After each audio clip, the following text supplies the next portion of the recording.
Hello everyone, I'm Sonu Singh. Let us continue the part of types of training, that is off the job training. In the last video, I have uploaded the on the job training, and today we'll learn off the job training methods.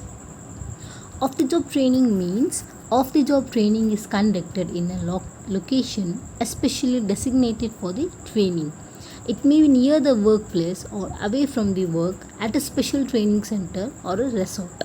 So, off the job training it is conducted away from the workplace.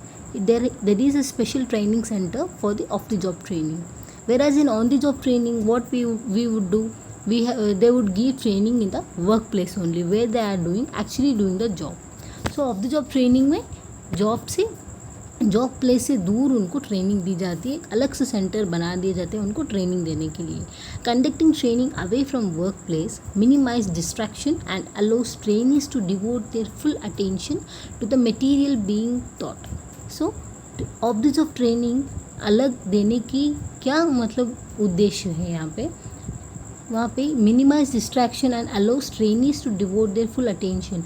Distraction जो भी है वो सब दूर करने के लिए उनको अलग जगह पे ट्रेनिंग दी जाती है. फुल अटेंशन, जो भी मटेरियल उनको सिखा रहे हैं या फिर उनको ट्रेनिंग दे रहे हैं वो फुल अटेंशन से सीख सकें. इधर उधर की जो भी डिस्ट्रैक्शन से दूर करके जो भी फुल कॉन्सेंट्रेट से उनको ट्रेनिंग दी जाती है वहाँ पे, और वो कॉन्सेंट्रेशन से वहाँ पे सीखते. First method is vestibule training method. Here conditions are duplicated with equipment and machines which are identical with those used at workplace. So vestibule training में क्या होता है, यहाँ पे सेम एज वर्कप्लेस में कैसे वो इक्विपमेंट मशीन्स यूज़ करते हैं, सेम वो वेस्टिबल ट्रेनिंग में यूज़ करते हैं. Vestibule training is provided to employees when new or advanced equipment or tools introduced in the organization to do particular job by using them. ये training कब दी जाती है, अगर कोई एडवांस टेक्नोलॉजी आए या फिर न्यू मशीन्स आए इंट्रोड्यूस किया ऑर्गेनाइजेशन में, तब उनको एम्प्लॉयज़ को सिखाने के लिए पहले वेस्टिबल ट्रेनिंग दी जाती है. For this purpose such equipment is brought to a separate place to give demonstration and train how to use and that handle it by the employ safely. जो ये ट्रेनिंग है, जो भी टेक्नोलॉजी अपडेट हुई है उसको सिखाने के लिए उनको वेस्टिबल ट्रेनिंग में ला के रख दिया जाता है, फिर उनको सिखाते हैं, फिर बाद में उनको जो भी इक्विपमेंट है यूज़ करने के लिए देते हैं. इस जो भी इमेज है इसमें आप देख सकते हो, यहाँ पे जो पायलट है वहाँ पे उसको ट्रेनिंग दी जा रही है, वेस्टिबल ट्रेनिंग है ना. वहाँ पे वो सेम एनवायरनमेंट जो भी है क्रिएट कर दिया है यहाँ पे, और वो पायलट जो है एरोप्लेन चलाना सीख रहे हैं. नेक्स्ट इज सेंसिटिविटी और T group training method. Kurt Lewin of Bethel, pioneer of the T group training method of employees training. Kurt Lewin जो है उन्होंने T group सेंसिटिविटी को T group भी हम लोग कहते हैं, ये मेथड को उन्होंने यूज़ किया पहले.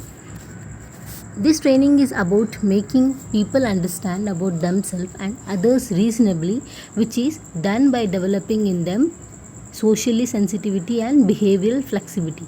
It is ability of an individual to sense what others feels and think from their point of view. So sensitivity simple में क्या होता है, putting in oneself in other members' shoes and behaving in that situation from the point of view. हमें अगर किसी की जगह पे रख दिए तो हम जो वो सोचते हैं हम उस वैसा ही बिहेव करें तो उसको सेंसिटिविटी ट्रेनिंग किए जाते हैं. और सेंसिटिविटी ट्रेनिंग को हम एनकाउंटर ग्रुप भी कहते हैं. इसको पहले फर्स्ट नेम टी ग्रुप भी कहते हैं, टी ग्रुप भी है इसका नाम, फिर इसको सेंसिटिविटी भी कहते हैं और फिर इसको एनकाउंटर ग्रुप भी कहते हैं. सो सेंसिटिविटी जो भी ट्रेनिंग है उसका प्रोसेस क्या होता है, first one unfreeze old value, जो भी ओल्ड वैल्यूज को अनफ्रीज करते, डेवलप न्यू वैल्यू करते, फिर रीफ्रीज न्यू वैल्यू करते. So this is the process of sensitivity training. Next is lecture method. Lecture method क्या होता है, this method targets managerial level of employees to improve their present knowledge.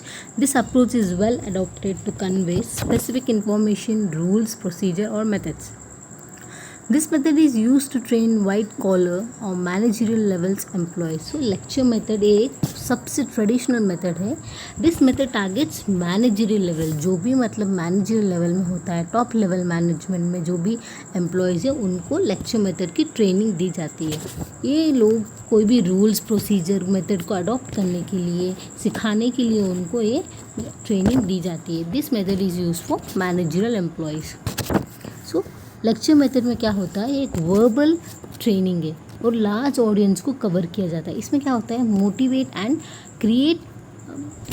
Create interest in training. यहाँ पे जो भी employees हैं उनको training दी जाती है और इन्फॉर्मेशन जो भी है अच्छे से देके उनको उनमें जो इंटरेस्ट है वो क्रिएट किए जाते हैं.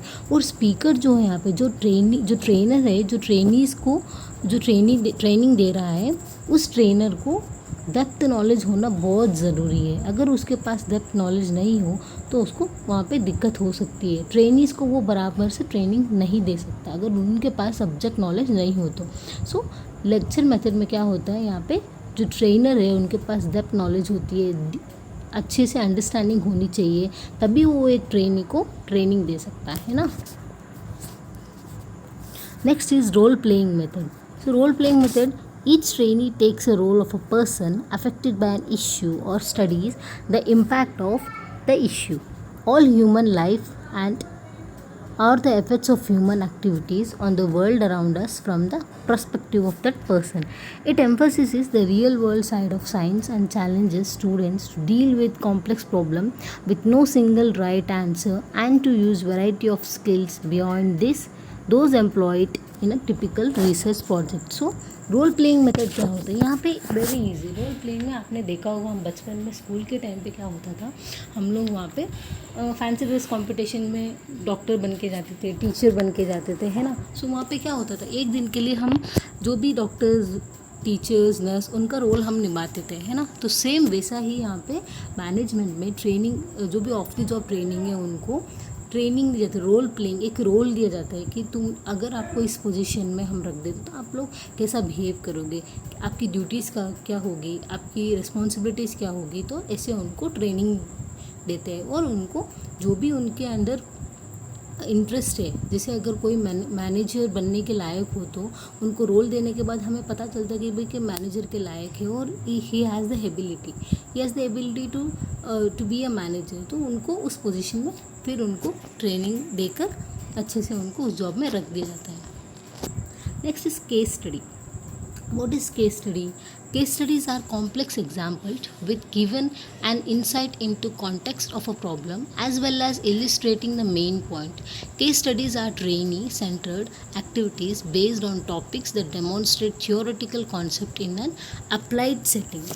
So case study में क्या होता है, यहाँ पे एक प्रॉब्लम देते हैं, वहाँ पे वो लोग सोल्यूशन ढूंढते हैं, फिर उनको जो भी रिज़ल्ट है वो उनके जो भी ट्रेनर है वो बताते हैं कि रिज़ल्ट सही है या नहीं. तो यहाँ पे इस पिक्चर पे आप देख सकते हो, यहाँ पे जो पहले प्रॉब्लम है, फिर सोल्यूशन है, फिर रिज़ल्ट है. तो केस स्टडी में एक प्रॉब्लम दे जाते हैं, वो डेप्थ नॉलेज उनकी होनी चाहिए एक केस की, वो प्रॉब्लम क्या है वो देखते हैं इसमें, फिर उनको जो भी उनके हिसाब से जो भी उस केस के हिसाब से वो सोल्यूशन देते हैं, उसके हिसाब से वो रिज़ल्ट सही है या नहीं वो ट्रेनर बताता है ट्रेनी को. इन बास्केट ट्रेनिंग क्या होता है, in basket exercise is also known as tray training consists of a set of business papers which may include email, SMS, reports, memos and other items. Now the trainer is asked to prioritize the decisions to be made immediately and ones that can be delayed. So in basket training में क्या होता है, यहाँ पे एक tray training है. यहाँ पे एक ट्रे में जैसे बहुत सारे चिट्स रख दी जाती है, फिर उनको मतलब जो भी चिट्स है उसमें ईमेल, SMS, रिपोर्ट्स, मेमोज, उनको एक सिचुएशन दे के फिर उनको बोलते हैं कि भाई आप लोग किसको पहले प्रिफर करोगे या फिर किस में पहले डिसीजन लोगे, है ना, या फिर किसको डिले करोगे, पहले किसको प्रायोरिटी दोगे आप लोग. तो इस इन द बास्केट ट्रेनिंग में बहुत सारे ऐसे ट्रेनिंग उनको देते हैं. आज के लिए इतना ही. I hope all you cleared about the types of the job training. Thank you. Keep learning and please subscribe to my channel.